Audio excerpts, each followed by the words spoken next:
Bismillahirrahmanirrahim. Bismillah wa bihamdih. Assalamualaikum warahmatullahi wabarakatuh.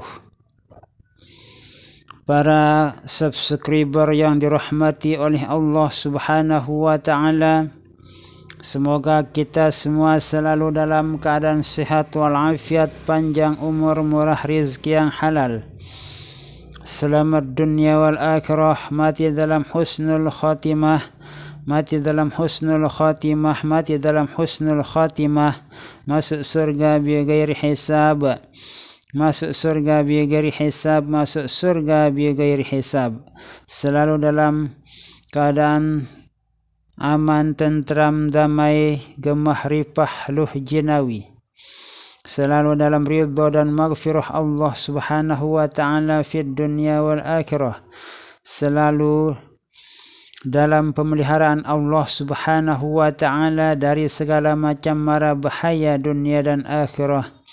Amin, amin, amin. Allahumma amin ya rabbal alamin. Istajib du'ana ya Allah, istajib du'ana ya Allah, istajib du'ana ya Allah ya rabbal alamin.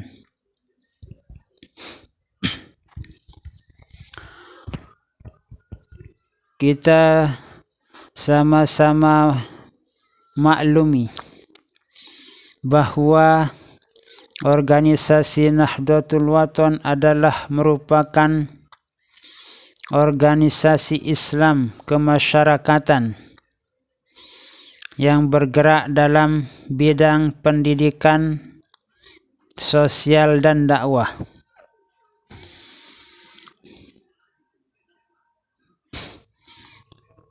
Kita di sini pertama kali membicarakan tentang perkembangan bidang pendidikan yang dikelola oleh organisasi Nahdlatul Wathon atau organisasi Nahdlatul Wathon Diniyah Islamiyah.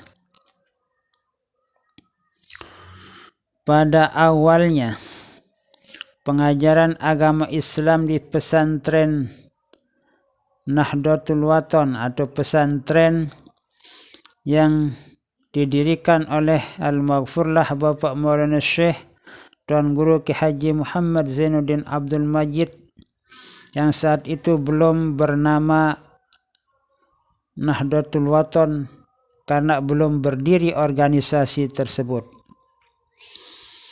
Di pesantren yang didirikan oleh Al-Maghfurlah Bapak Maulana Syekh Tuan Guru Ki Haji Muhammad Zainuddin Abdul Majid Pancor itu menggunakan sistem halakoh dan semi klasikal, duduk bersila, dan semi klasikal itu sistem yang digunakan pada awal pengajaran di pesantren yang didirikan oleh guru besar kita Al-Maghfurlah Bapak Maulana Syekh Tuan Guru Ki Haji Muhammad Zainuddin Abdul Majid Pancor.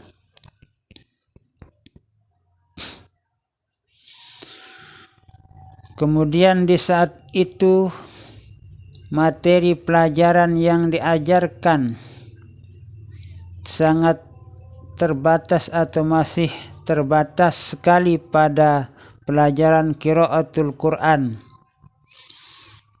Belajar bagaimana cara membaca Al-Quran dengan benar. Kemudian juga hifzus suwar. Hifzus suwar yaitu menghafal surat-surat pendek. Hija itu adalah belajar tentang huruf-huruf hijaiyah dan bagaimana cara membaca dengan benar masing-masing dari huruf hijaiyah tersebut. Yang selanjutnya mempelajari ilmu tajwid, karena ini adalah merupakan suatu kewajiban untuk kita bisa mengetahui ilmu tajwid tersebut. Sebab di dalam membaca Al-Quran wajib ain hukumnya kita membaca Al-Quranul Karim dengan menggunakan ilmu tajwid. Itulah sebabnya ilmu tajwid pun juga diajarkan di madrasah atau di pesantren tersebut. Khot adalah merupakan cara bagaimana agar tulisan kita menjadi tulisan yang indah. Diajarkan juga bagaimana cara-cara atau trik-trik agar tulisan kita bisa menjadi tulisan yang indah sesuai dengan aturan-aturan atau kaedah-kaedah dalam menulis bahasa Arab yang baik dan benar. Di samping itu juga mempelajari imla. Imla itu adalah dikte, mendikte. Guru menyebut kata demi kata atau menyebut huruf demi huruf. Kemudian murid menulisnya.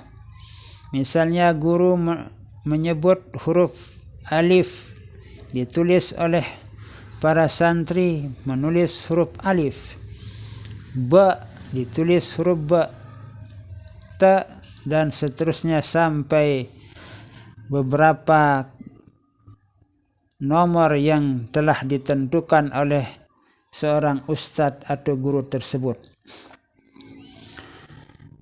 Di samping itu juga mempelajari ilmu tauhid. Tauhid itu adalah ilmu yang paling pertama kita harus pelajari sebagai umat Islam, karena merupakan ilmu yang sangat penting agar kita menjadi orang yang amanu, yang beriman dulu, baru wa amilus solihat.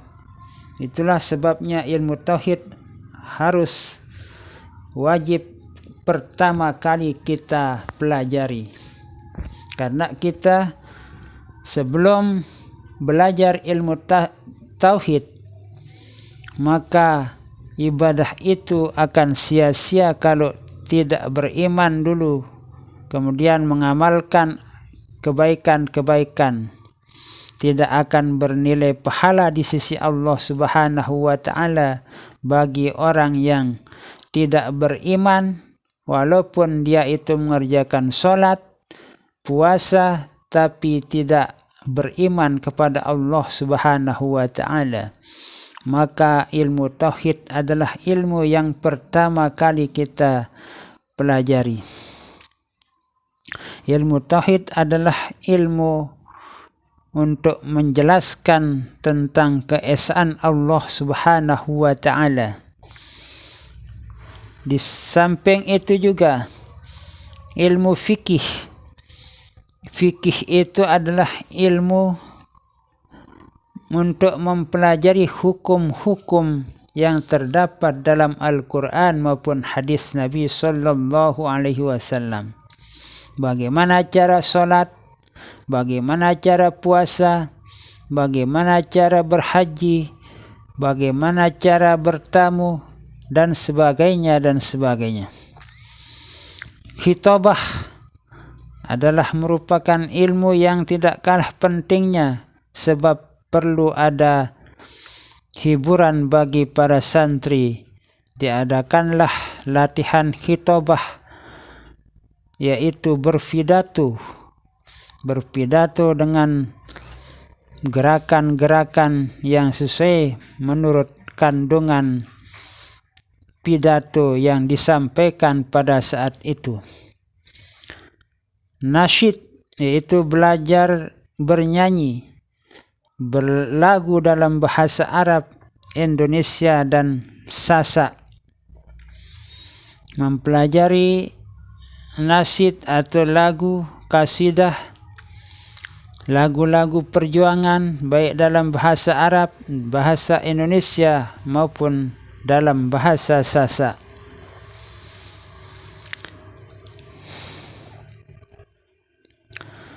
Kemudian pada tahun 1937 Miladiah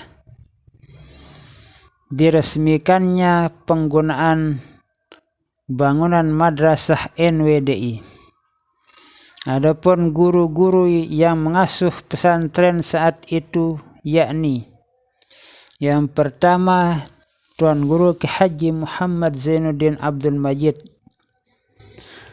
Kemudian yang kedua Tuan Guru Haji Ahmad Rifai Abdul Majid. 3. Tuan Guru Haji Muhammad Faisal Abdul Majid. 4. Tuan Guru Haji Muhibbuddin Abdul Aziz. 5. Tuan Guru Haji Abdul Rahim. 6. Tuan Guru Haji Sahabuddin. Kemudian sistem klasikal penuh dimulai sejak bangunan pertama madrasah NWDI diresmikan penggunaannya tahun 1937 Miladiah. Pada saat itu ditambah seorang guru untuk mengajarkan Al-Quranul Karim yang bernama Ahmad Said, seorang ahli qiraat yang cukup terkenal pada saat itu yang berasal dari Pancor. Sistem klasikal yaitu dalam proses belajar mengajar para santri duduk di bangku sementara guru atau ustadz mengajar menggunakan papan tulis dan kapur serta media pengajaran lainnya.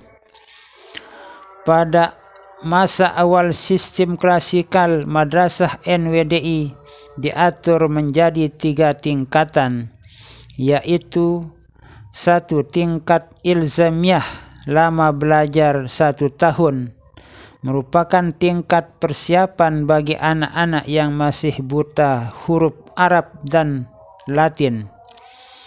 2. Tingkat tahdziriyah lama belajarnya 3 tahun bagi anak yang telah lulus di tingkat ilzamiyah atau yang sudah full school, sudah tamat full school SD serta telah mempelajari qiraatul Quran. 3. Tingkat ibtidaiyah lama belajarnya 4 tahun, yaitu bagi anak yang telah lulus di tingkat tahdziriyah atau yang sudah tamat full school serta telah mempelajari qiraatul Quran, nahwu, sharaf, fikih, tauhid dan lain-lain pada sistem halaqah. Nah, itulah penjelasan kita pada pertemuan ini. Semoga bermanfaat ilmu yang saya sampaikan bagi kita semua. Wallahu a'lamu bissawab, wallahul muwaffiq wal hadi ila sabilir rasyad. Wassalamualaikum warahmatullahi wabarakatuh.